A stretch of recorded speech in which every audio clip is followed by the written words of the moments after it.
Hello, friends. Hi, it's Quinn with PTSD While Black. Today, I am going to share about things that bring me joy into my life. Um, and despite being a survivor of trauma and being harassed since last spring, the things that bring me joy. First of all, I'm going to show you what I got for Christmas. It's a massage gun. Lord. So this brings me joy. It's got this little setting on the back. You push this. Turns on right, and it goes blah, blah, blah, blah, blah. I was over at a friend's house and I had a headache and I got to use it on my neck and shoulder. Oh my god. Oh, it'll teleport you to another world. Hear it? Dude. Dude. So feels so good. My shoulder's injured, so that feels great. Yum, yum, yum, yum, yum. Okay, so how do I stop it? There we go. This brings me joy. I've had severe hip pain since all the rain and stuff, and this has helped a lot. Um, what is this? A Toloco? I don't know. I got it for Christmas, and I'm so happy. So anyway, I wanted to talk about what brings you joy. What brings you pleasure, fun, celebration, and laughter despite any challenges that you might be facing. Because life presents so many opportunities to be miserable and angry and bitchy. So why don't I do something different, right? You know?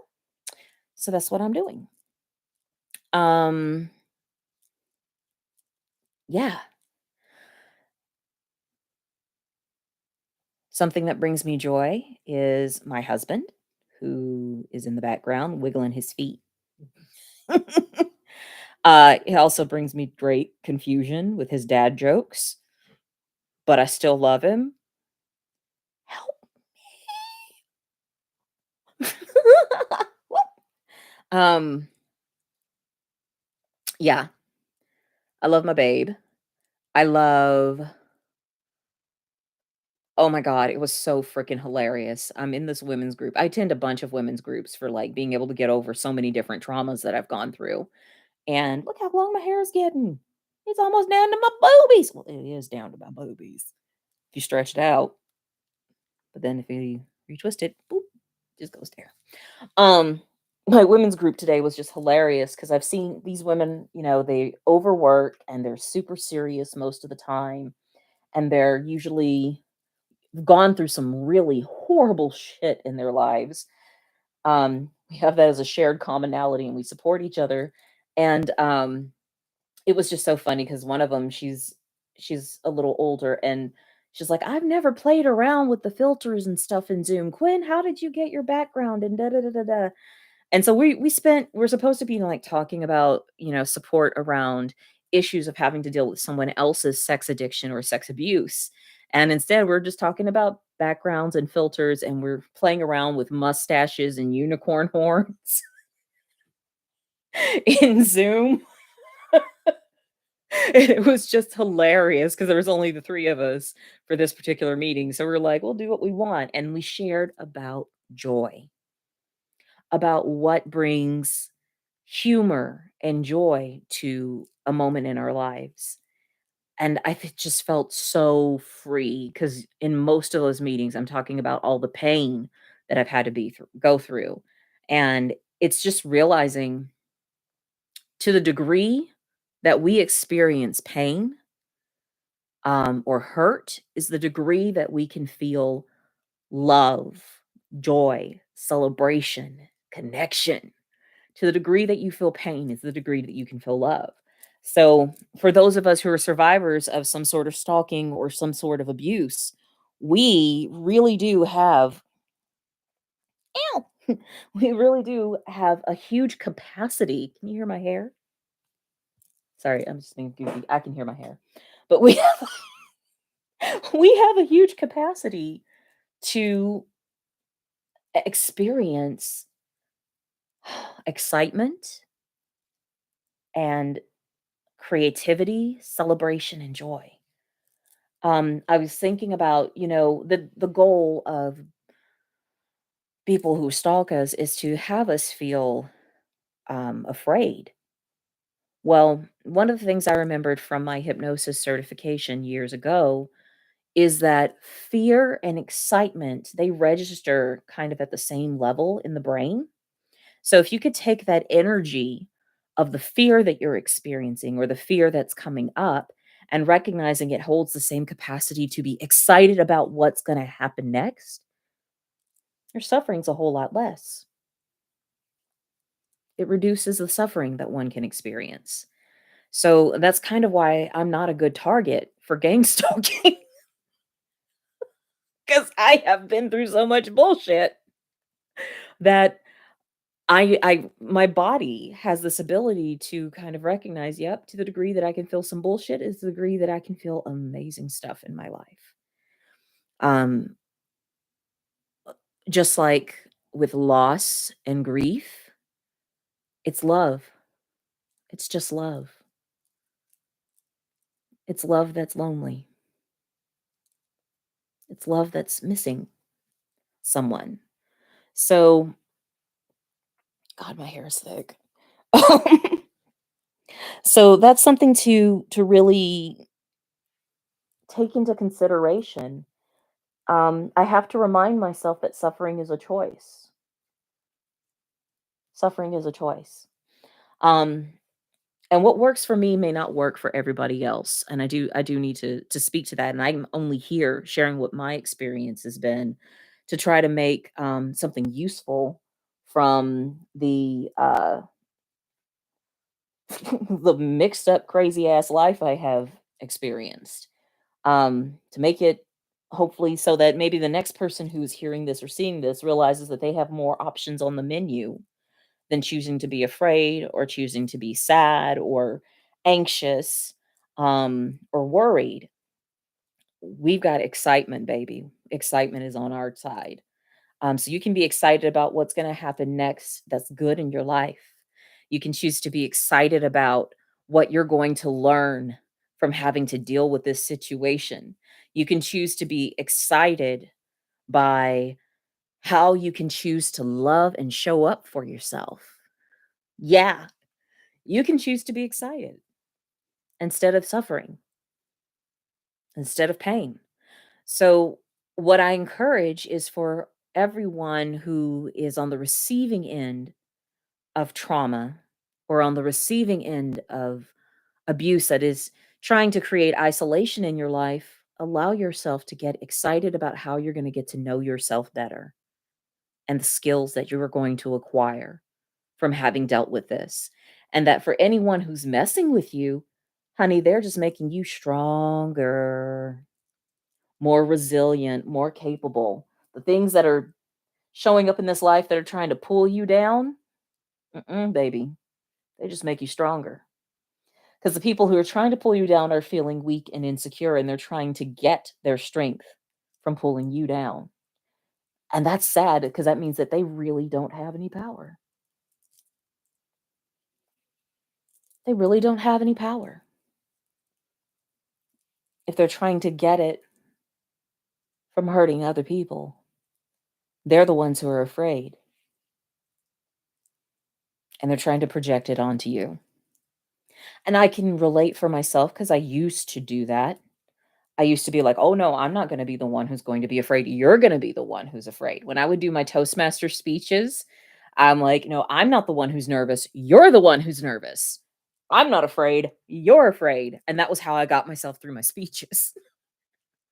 Um, but to do it at this level of being sadistic and to take our misery out on someone else, it's childish. Um, and what makes me curious about this is knowing that in some gang stalking situations, in some situations, um, a local city's government may actually be behind stalking some individuals to produce a certain result. Maybe this person is against a policy or what have you, and um, it may be beneficial to get this person to look like they're not credible. So it's kind of sad because that really means that that city is afraid. Because if you actually had the power of the people behind you, you would not be afraid. But let's face it, that's not how governments work. That's not how any of this works. It definitely does not work by the power of the people behind you, which is sad, but oh well. Um, and there's this reminder that we can still choose how to take care of ourselves, how to love ourselves, and how to show up for ourselves, despite knowing that these systems exist, that these individuals exist, that they're the world goes around without having the consent of the people. But you still get to thrive. You still get to have a whole fucking life that is yours. One of the things for my meditation tonight was about um learning that instead of being in scarcity, which is what I think fear is a lack mentality, to be grateful. 11, 11. To counteract that with gratitude, to counteract it with gratitude. And so I'm grateful that I have a bunch of people in my life that I can send a gratitude list to them, and they won't think, Gwen, what the hell is that? Because that was one of the tactics that my therapist gave me when I was really going through the PTSD, was making gratitude lists and having lists of people that I'm okay with having them know that I'm feeling very vulnerable or afraid. So that's something that you can do for yourself too. Like, who loves you, baby? Who's your support network? Who's going to hear what you're grateful for? Who's going to celebrate you when you are like, yeah, I'm excited about this in my life? That's really the counteraction to all this crap. It's just to know how we are going to be celebrated, who's going to celebrate us, and how we're going to choose to celebrate ourselves. There's not much to fear. And I think that when we, as a people, do this, we really don't have the need to try to use coercion with others because we're actually starting to heal ourselves. We're finding that we can bounce back. We can be whole. And yes, things can take time. And yes, it can look messy as hell. Don't try to force it into being this la la sunshine and rainbows. Name your feelings in the moment. Absolutely, 100%. They are valid. That's the number one thing over here in this spot. My feelings are valid. Your feelings are valid. We're gonna feel those mofos. Feelings are like farts. They may be uncomfortable and they may stink, but hey, they exist. They exist, right? Um, so feel. And I think that's why a lot of people don't like me is because I'm like, embrace those feelings. Get in there, love on them, touch on them, be one with them. Um, oh, feel your feelings. I'm still talking just because I'm twisting my hair. That's the only reason why I'm still talking. What else shall we talk about, babe? Wow. What you doing over there? Kittens. Fuck, I love kittens. I love kittens. I saw this video on TikTok of orange kittens, and they're just so cute. They're itty bitties. Oh my god. See, that's other stuff to talk about. You have no reason to have trauma when kittens exist, man. Kittens and baby puppies when they yawn. Oh my god.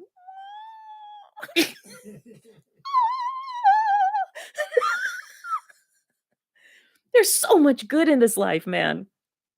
So much beauty and so much joy. Oh my god, kittens. I want a kitten. I want a kitten so bad. I found myself grieving this week over my little boy, Kitty, who passed away last March. And I found myself just crying like out the wazoo yesterday. Because of just realizing that there were, like, so many things that he was a terrorist too. There's so many things that he would get into and that you had to watch, and right now, there are leaves that are falling from the trees that end up getting tracked into the house, and I remember having to try to be meticulous about getting rid of the leaves because this cat would eat them, and now we don't have that problem. So we got a bunch of leaves. But I miss my little guy, and so I'm thinking if we get a kitten, I'm going to train it out from the gate, like, how to do tricks. Because my boy, he would touch your hand. If you hold a treat up like this, he would reach up to touch your hand in order to get the treat, when you made a clicking sound, and I think that's what it was I made a clicking sound, and Lance is like, "Oh, someone would have come running." And I'm like, "Oh, I miss my boy." So, if I get a kitten, I'm gonna teach it tricks. I'm gonna teach it how to open doors, even though they'll just do that. I'm gonna teach it how to talk. I'm gonna teach a cat how to talk because that's how I'm gonna waste my time. They have those, little speech bubbles. There's this dog that I like watching on Instagram. Um, her owner is a speech therapist, and she had taught her dog to be able to say that she wants to go outside or food or water, play, or mad. And I'm like, "Oh my god, that'd be so fascinating to try to do that with a cat." It'll just be mad, mad, ignore, pet me. That would be Rue. Um, but yeah, I'm the kind of person that I would try to teach a cat to talk because that's what I do. Um, and like in my earlier video, yeah, if you haven't caught on yet, now that the motivational speech is over, I'm just rambling. Seriously, I'm just doing my hair. You can be here with me as I do my hair. Look how long it's gotten. Woo! I want to get a wig so I can change my hair color. We can just talk about things that would bring me joy. I want to buy some wigs. I would like to do some different hair colors. I'm so afraid of putting color in my hair. If you have natural hair and you've done actual coloring, I'd love to hear your experience or comments below. Um, because I'm like terrified of putting anything in my hair because I don't want to dry it all out. Um, so I've been natural since we got married. We got married in 2014 and I stopped wearing wigs. I stopped putting relaxers in my hair. I stopped all that stuff because I was like, by the way, I'm black. He didn't know. He didn't know. I didn't know. I came out black to my husband. Oh my God. I wish I was high, but I am not. That's the funny part. I think I'm really at my natural setting. This is me just in my element, just being my goofy ass self, loving life. And yeah, life's beautiful like that, man. But yeah, I came out as black to my husband, much to his surprise. And we're still dealing with, the fallout of that and learning what is continued oppression in this relationship, such as his horrible dad jokes. They're continued oppression. They're ableist because I only have so much brain. And then he just like bursts out with a dad joke that has nothing to do with what the fuck you're talking about. And then I got to slow down and process. That's abuse, sir. This child abuse. We don't have kids and it would be child abuse. Bad dad jokes. Um, yeah. Yeah, this is me ranting in joy. This is black girl joy. Black girl magic is what you're just getting to witness. And that's a result of realizing that I am completely powerless of what other people are going to do. And I'm not going to really waste my time trying to fix, control, or change them. All I can change is me. All I can change is how I choose to respond to the situation. And as long as I'm loving up on me, I'm good. 'cause I'm loving up on me, I can love up on others, like you and my man. He gets you don't get the loving he gets to have. No, sorry. Um, you can want it though. You can want it, but you don't get to get his loving. Sorry. It's reserved. Um, yeah. All right. So, ow, I've got a knot back here. Mm. You know what? I just realized I probably should have kept wearing wigs because, uh, well, it's a protective style, but oh my God, I could have gotten a job by now if I wore wigs. Babe, I could have just braided my hair up and wore wigs and not have to deal with my hair as much if I had it like in cornrows or something like that. Then I wouldn't have the neck pain. It would reduce the brain injury stuff. Oh my God, I guess I need to go buy some wigs, y'all. Buy some wigs and get a job. Work for somebody else. Less brain use. Well, okay. The more you know.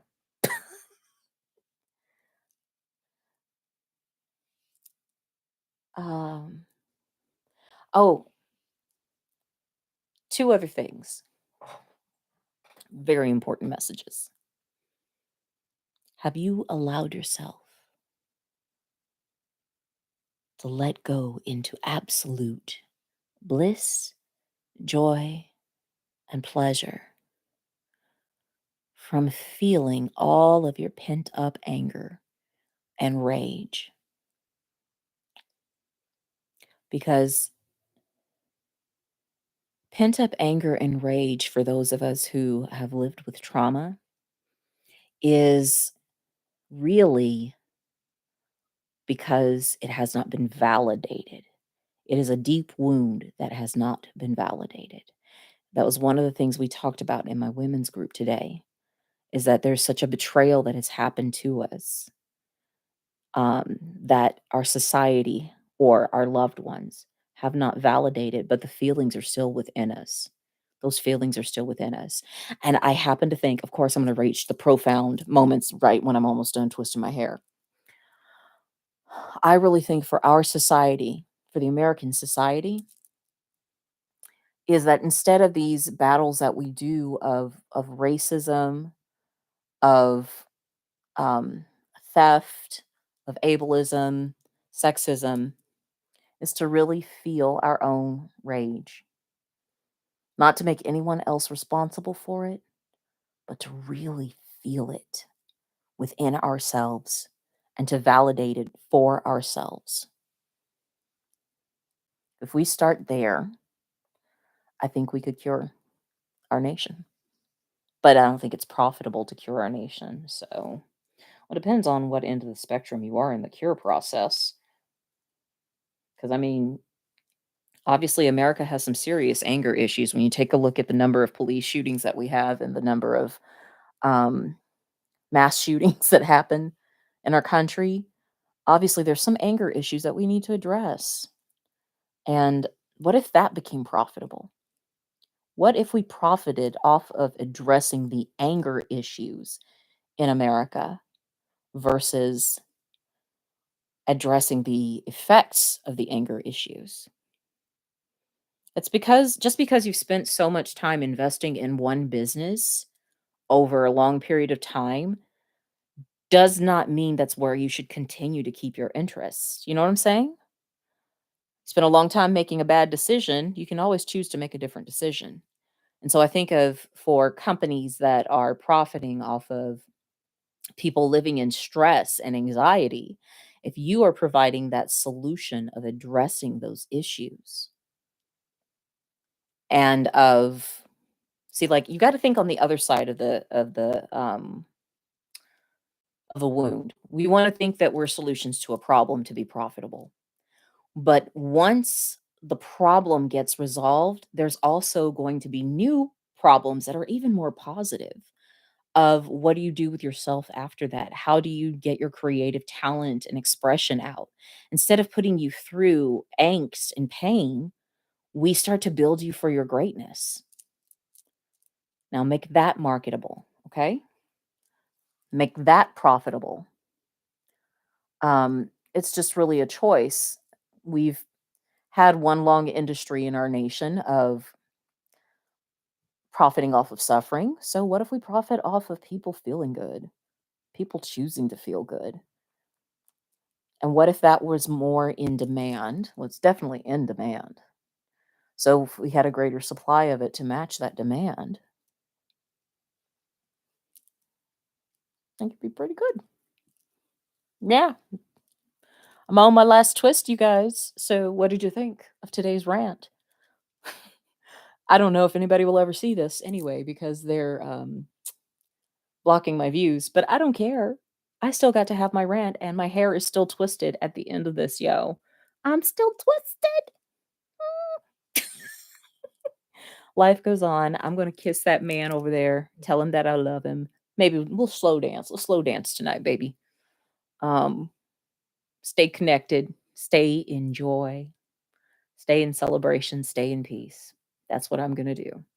I'm gonna stay in this is me literally in my natural setting right now, completely. Um, no sugar,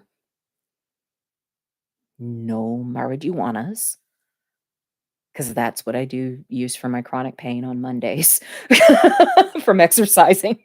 Um, I tough it out the rest of the week, but I tried to do it once a week to have at least one day of relief. But yeah, no altered substances. This is Quinn in her natural state. Man, oh my God, you should totally bottle this. Ooh, it's lovely. Okay, well, that's my hair. It's been put up for the night. So I guess that means that I need to go to bed. I hope you have sweet dreams and that you learn to love on yourself.